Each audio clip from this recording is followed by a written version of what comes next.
আসসালামু আলাইকুম। সবার আগে বাছাই করা 10টি আন্তর্জাতিক খবর জানিয়ে দেব। প্রথমেই থাকছে শিরোনাম। তবে তার আগে অনুরোধ থাকবে ভিডিওটিতে একটি লাইক দিবেন।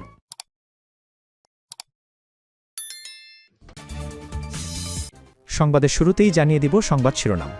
শত্রুর কাছে নয়, শত্রুদের মাথা নত করাবে ইরান। এরপর জানিয়ে দিব সশস্ত্র বাহিনী নিয়ে কঠিন চ্যালেঞ্জের মুখোমুখি সিরিয়া। তারপর জানিয়ে দিব ভেনেজুয়েলায় মার্কিন হামলার নিন্দা, ক্ষেপণাস্ত্র ছুড়ল উত্তর কোরিয়া। আরও জানিয়ে দিব নিরাপত্তা ও সহায়তা নিয়ে মিত্র দেশগুলোর সঙ্গে ইউক্রেনের বৈঠক। এবং সর্বশেষ জানিয়ে দিব যুক্তরাষ্ট্রের বিভিন্ন শহরে যুদ্ধবিরোধী বিক্ষোভ। ট্রাম্পের জবাবে খামেনি, শত্রুর কাছে নয়, শত্রুদের মাথা নত করাবে ইরান। মার্কিন প্রেসিডেন্ট ডোনাল্ড ট্রাম্পের দেওয়া হুমকির তীব্র নিন্দা জানিয়েছেন ইরানের সর্বোচ্চ নেতা আয়াতুল্লাহ আলী খামেনি। পাল্টা হুমকিতে তিনি বলেছেন, ইরান শত্রুদের কাছে মাথা নত করবে না, বরং শত্রুরা ইরানের সামনে হাঁটু গেড়ে বসতে বাধ্য হবে। ইরানে চলমান বিক্ষোভের মধ্যেই দুদেশের শীর্ষ নেতার এমন কথার লড়াই চলেছে। খামেনি জানিয়েছেন, তার দেশে চলা অর্থনৈতিক অস্থিরতায় ব্যবসায়ী ও সাধারণ মানুষের জীবন প্রভাবিত হচ্ছে। মুদ্রাণ ওঠানামা ও নিত্যপণ্যের মূল্যবৃদ্ধি পরিস্থিতিকে কঠিন করে তুলেছে। তবে এসব সমস্যার জন্য তিনি বিদেশি হস্তক্ষেপকেই দায়ী করেন। একই সঙ্গে জানান, পরিস্থিতি সামাল দিতে কর্তৃপক্ষ কাজ করে যাচ্ছে। খামেনি বলেছেন, শান্তিপূর্ণ প্রতিবাদ গ্রহণযোগ্য হলেও সহিংসতা কোনোভাবেই মেনে নেওয়া হবে না। খামেনি কর্মকর্তাদের প্রতি আহ্বান জানান, যেন তারা শান্তিপূর্ণ আন্দোলনকারীদের সঙ্গে সংলাপে বসেন এবং দাঙ্গাকারীদের বিরুদ্ধে কঠোর ব্যবস্থা নেন। যারা বিশৃঙ্খলা সৃষ্টি করছে তাদের সঠিক পথে ফেরানোরও নির্দেশ দেন। ট্রাম্পের হুমকি অবশ্য ইরানের পররাষ্ট্রমন্ত্রী আব্বাস আরাগচিও ভালোভাবে নেননি। তিনি ট্রাম্পের হুমকিকে দায়িত্বজ্ঞানহীন ও বিপজ্জনক বলে আখ্যা দিয়েছেন। আরাগচির মতে, যুক্তরাষ্ট্রের হুমকি ও বক্তব্য এই অঞ্চলে অস্থিরতা বাড়াচ্ছে এবং তা সরাসরি বিদেশি হস্তক্ষেপের শামিল। তিনি বলেন, জনসম্পদের ওপর অপরাধমূলক হামলা ইরান কোনোভাবেই সহ্য করবে না। দেশের সার্বভৌমত্ব রক্ষায় ইরানি সশস্ত্র বাহিনী সর্বোচ্চ সতর্ক অবস্থায় রয়েছে। প্রসঙ্গত, ইরানে মূল্যস্ফীতির বিরুদ্ধে চলমান বিক্ষোভ ষষ্ঠ দিনে এসেছে। এ পর্যন্ত সহিংসতায় 9 জন নিহত এবং বিশৃঙ্খলা সৃষ্টির অভিযোগে 44 জনকে গ্রেপ্তার করা হয়েছে। সশস্ত্র বাহিনী নিয়ে কঠিন চ্যালেঞ্জের মুখোমুখি সিরিয়া। বাশার আল আসাদ সরকারের পতনের 1 বছর পরও সিরিয়া নানা গভীর সংকটের মুখে রয়েছে। নতুন অন্তর্বর্তী সরকারের সবচেয়ে বড় অগ্রাধিকারগুলোর একটি হল জাতীয় সেনাবাহিনী ও নিরাপত্তা বাহিনী পুনর্গঠন করা। তবে এই প্রক্রিয়ায় কঠিন চ্যালেঞ্জের মুখে পড়েছে সরকার। রবিবার 4 জানুয়ারি আল জাজিরার এক প্রতিবেদনে এই তথ্য জানানো হয়েছে। প্রতিবেদনে বলা হয়েছে, দীর্ঘদিন ধরে সিরিয়ার সেনাবাহিনী ও নিরাপত্তা বাহিনীকে একটি কঠোর দমনমূলক শক্তি হিসেবে দেখা হতো। তাদের মূল কাজ ছিল শাসক গোষ্ঠীকে রক্ষা করা ও ভিন্নমত দমন করা। নতুন সরকার সেই ধারা বদলাতে চায়। আলেপ্পোতে সামরিক একাডেমি থেকে উত্তীর্ণ সেনাদের এক অনুষ্ঠানে প্রতিরক্ষামন্ত্রী মুরহাব আবু কাসরা বলেন, আমরা সেনাবাহিনী পুনর্গঠনের কাজ শুরু করেছি। আমাদের লক্ষ্য এমন একটি বাহিনী গড়া যা দেশের প্রতি অনুগত থাকবে এবং সিরিয়ার সব জনগোষ্ঠীকে প্রতিনিধিত্ব করবে। সেনাবাহিনীর সব শাখার সক্ষমতা বাড়ানো হবে। এজন্য ইতোমধ্যে আচরণবিধি ও শৃঙ্খলাবিধি জারি করা হয়েছে। পুনর্গঠনের পথে বড় বাধা। বিশ্লেষকরা বলছেন, সবচেয়ে বড় চ্যালেঞ্জ হল বিভিন্ন সশস্ত্র গোষ্ঠীর মানসিকতা পরিবর্তন করে তাদের একটি পেশাদার ও সংগঠিত সেনাবাহিনীতে রূপান্তর করা।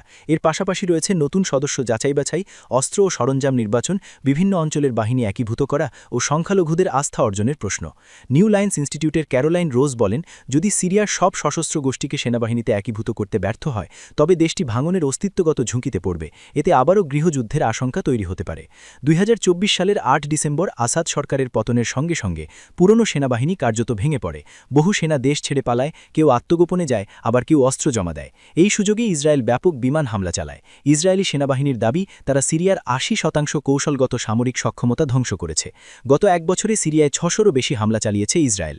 পুরনো সেনাকর্মীদের বহিষ্কার ও সামরিক সরঞ্জাম ধ্বংসের কারণে নতুন সিরিয়া সেনাবাহিনী কার্যত শূন্য থেকে যাত্রা শুরু করেছে। প্রেসিডেন্ট আহমেদ আল শারা পুরনো সেনাবাহিনী বিলুপ্ত ঘোষণা করেছেন। তার নেতৃত্বাধীন হায়াত তাহরির আল শাম ও অন্যান্য বিদ্রোহী গোষ্ঠী মিলিয়ে প্রায় 40,000 যোদ্ধা রয়েছে, যা পুরো দেশ নিয়ন্ত্রণের জন্য অপরাজ্য। এরই মধ্যে সরকার ব্যাপক হারে নতুন নিয়োগ শুরু করেছে। তবে দ্রুত নিয়োগের কারণে যথাযথ যাচাই-বাছাই হয়নি। অর্থনৈতিক সংকটে থাকা বহু তরুণ নিরাপত্তা বাহিনীতে যোগ দিচ্ছে, যা দীর্ঘমেয়াদে ঝুঁকি তৈরি করতে পারে। ভেনেজুয়েলায় মার্কিন হামলার নিন্দা, ক্ষেপণাস্ত্র ছুড়ল উত্তর কোরিয়া। চীনে প্রতিদ্বন্দ্বী দক্ষিণ কোরীয় নেতার রাষ্ট্রীয় সফর শুরুর দিন এবং ভেনেজুয়েলায় মার্কিন হামলার কয়েক ঘণ্টা পরই রোববার 4 জানুয়ারি উত্তর কোরিয়া ব্যালিস্টিক ক্ষেপণাস্ত্র উৎক্ষেপণ করেছে বলে খবর পাওয়া গেছে। সংবাদ সংস্থা রয়টার্স জানিয়েছে, ট্রাম্পের নির্দেশে ভেনেজুয়েলায় মার্কিন হামলা এবং দেশটির প্রেসিডেন্ট নিকোলাস মাদুরোকে আটক করার পর কমপক্ষে 2টি ক্ষেপণাস্ত্র নিক্ষেপ করেছে উত্তর কোরিয়া। তবে পিয়ংইয়ং এখনও আনুষ্ঠানিকভাবে বিষয়টি নিশ্চিত করেনি। প্রতিবেদন অনুসারে 2 মাসের মধ্যে এটি উত্তর কোরিয়ার প্রথম ক্ষেপণাস্ত্র নিক্ষেপের ঘটনা, যা বিশ্বব্যাপী উত্তেজনা আরও বাড়িয়ে তুলেছে। রোববার দক্ষিণ কোরিয়ার প্রেসিডেন্ট লি জে মিয়ংয়ের চীন সফর শুরু হওয়ার কয়েক ঘণ্টা আগে উত্তর কোরিয়া তাদের ক্ষেপণাস্ত্র উৎক্ষেপণ করে। এছাড়াও ভেনেজুয়েলায় মার্কিন হামলার নিন্দা জানিয়ে যুক্তরাষ্ট্রের এই পদক্ষেপকে সার্বভৌমত্বের ওপর সবচেয়ে গুরুতর হস্তক্ষেপ বলে অভিহিত করেছে উত্তর কোরিয়া। উত্তর কোরিয়ার রাষ্ট্রীয় সংবাদ সংস্থা KCNA-এর বরাত দিয়ে এ খবর জানায় আল জাজিরা। উত্তর কোরিয়ার পররাষ্ট্র মন্ত্রণালয়ের একজন মুখপাত্রের বরাত দিয়ে KCNA জানায়, এই ঘটনাটি আরেকটি উদাহরণ যা স্পষ্টতই আরও একবার যুক্তরাষ্ট্রের দুর্বৃত্ত এবং নৃশংস স্বভাবকে তুলে ধরেছে। নিরাপত্তা ও সহায়তা নিয়ে মিত্র দেশগুলোর সঙ্গে ইউক্রেনের বৈঠক। রাশিয়ার সঙ্গে যুদ্ধের অবসান এবং ইউক্রেনের নিরাপত্তা ও অর্থনৈতিক সহায়তা নিয়ে ইউরোপসহ বিভিন্ন মিত্রদেশের সঙ্গেই কিয়েভের বৈঠক অনুষ্ঠিত হয়েছে। গতকাল দেশগুলোর জাতীয় নিরাপত্তা উপদেষ্টারা কিয়েভ সফরে আসেন। বৈঠকের পর ইউক্রেনের আলোচনায় প্রতিনিধিত্বকারী ওলেকসান্দার বের্জ জানান, ইউরোপীয় অংশীদারদের সঙ্গে নিরাপত্তা নিশ্চয়তার পরিকল্পনা সমন্বয় করেছে কিয়েভ। এতে প্রথম প্রতিরক্ষা সারি হিসেবে থাকবে ইউক্রেনীয় বাহিনী। ইউরোপ নেতৃত্বাধীন বাহিনী ইউক্রেনে মোতায়েন হবে ও যুক্তরাষ্ট্র সহায়তা প্রদান করবে। ইউক্রেনের উপপ্রধানমন্ত্রী তারাস কাচকা বলেন, আন্তর্জাতিক অংশীদাররা আগামী 10 বছরে ইউক্রেনের জন্য প্রায় $800 বিলিয়ন অর্থনৈতিক সহায়তা দিতে একমত হয়েছেন। এদিকে যুদ্ধবন্ধে অংশীদার দেশগুলোর সঙ্গে বৈঠকের জন্য প্যারিস সফরের প্রস্তুতি নিচ্ছেন ইউক্রেনের প্রেসিডেন্ট ভলোদিমির জেলেনস্কি। তিনি বলেছেন, শান্তি প্রস্তাব নিয়ে আলোচনায় থাকা সব নথি 18টি দেশের জাতীয় নিরাপত্তা উপদেষ্টাদের কাছে হস্তান্তর করা হয়েছে, যার মধ্যে নিরাপত্তা নিশ্চয়তা সংক্রান্ত প্রস্তাবও রয়েছে। এর মাধ্যমে শান্তি চুক্তির কার্যক্রম আরও দ্রুত পরিচালনা করা সম্ভব হবে। জেলেনস্কি বলেন, এখন এই প্রস্তাবগুলো ইউরোপের বিভিন্ন দেশের রাজধানী সহ কানাডা, জাপান ও অন্যান্য অংশীদার দেশের পর্যায়ে আলোচনা হবে। ইউক্রেনের জেনারেল স্টাফ ও মারক বিভাগের প্রতিনিধি সোমবার প্যারিসে বৈঠক করবেন। এরপর মঙ্গলবার ইউরোপীয় নেতাদের সঙ্গে একটি বৈঠক অনুষ্ঠিত হবে। বৈঠকে নিরাপত্তা নিশ্চয়তা সংক্রান্ত নথি চূড়ান্ত হবে বলে আশা জেলেনস্কির। এছাড়া প্যারিসে যুক্তরাষ্ট্রের প্রতিনিধিদের সঙ্গে আলাদা বৈঠকও অনুষ্ঠিত হবে। সর্বশেষ গত শুক্রবার খারকিভ শহরে রাশিয়া ক্ষেপণাস্ত্র হামলা করেছে। এতে 2 জন নিহত হয়েছেন, যার মধ্যে একটি 3 বছর বয়সী শিশুও রয়েছে। যুক্তরাষ্ট্রের বিভিন্ন শহরে যুদ্ধবিরোধী বিক্ষোভ। ভেনেজুয়েলায় মার্কিন হামলা ও অভিযান চালিয়ে দেশটির প্রেসিডেন্ট নিকোলাস মাদুরোকে সস্ত্রীক তুলে আনার পর যুক্তরাষ্ট্রের বিভিন্ন শহরে যুদ্ধবিরোধী বিক্ষোভ শুরু হয়েছে। যুদ্ধবিরোধী স্লোগান লেখা প্ল্যাকার্ড ব্যানার নিয়ে রাস্তায় নেমে এসেছেন সাধারণ মানুষ। কারো কারো হাতে ভেনেজুয়েলার পতাকাও দেখা গেছে। সংবাদমাধ্যমের প্রতিবেদন অনুযায়ী ওয়াশিংটন, নিউইয়র্ক, বোস্টন, মিনিপোলিস সহ বিভিন্ন শহরে যুদ্ধবিরোধী বিক্ষোভ হচ্ছে।